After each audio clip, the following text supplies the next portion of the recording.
ఉదయం 6 అయింది.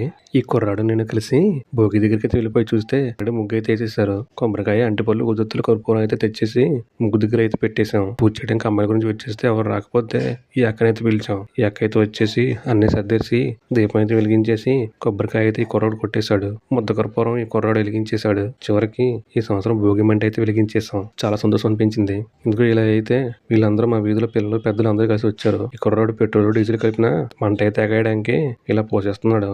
అలా 6:30 అయితే అయింది. ఫొటోస్ వీడియోస్ తెగ తీసేసుకుని లాస్ట్ లో డాన్స్ అయితే ఇలా వేసాము. డాన్స్ అయితే ప్రతి ఒక్కరు ఒక్కొక్క రచ్చ అయితే నన్ను అడిగితే ఒక్కొక్కరు ఒక్కొక్క స్టెప్ వేసి చాలా బాగా అయితే వేసారు. మా ఊళ్ళో కళాఖండం అయితే అలాగ ఉంటుంది. డాన్సులు కూడా చాలా బాగా వేస్తున్నారు. మా వాళ్ళు స్కిట్లు కూడా చేస్తారు. మీరు కావాలంటే ఆంధ్ర ఫన్ స్టార్స్ అని మాకు స్కిట్లు అయితే ఉన్నాయి. అది యూట్యూబ్ ఛానల్ ఉంది. ఆంధ్ర ఫన్ స్టార్స్ అని యూట్యూబ్ ఛానల్ ఉంది. దాంట్లోకి వెళ్ళి చెప్తే చూడండి. అలా ఏడైతే అయింది. పెద్దలు చిన్నలు అందరూ వచ్చి వాళ్ళ సంతోషంగా ఎంజాయ్ చేశారు. ఈ సంవత్సరం అయితే భోగి పండుగ ఇలా చేసాం. నెక్స్ట్ పార్ట్ లో మధ్యాహ్నం హౌసీ నైట్ గేమ్స్ ఆడబోతున్నాం. దానికోసమే సబ్స్క్రైబ్ అయితే చేసుకోండి.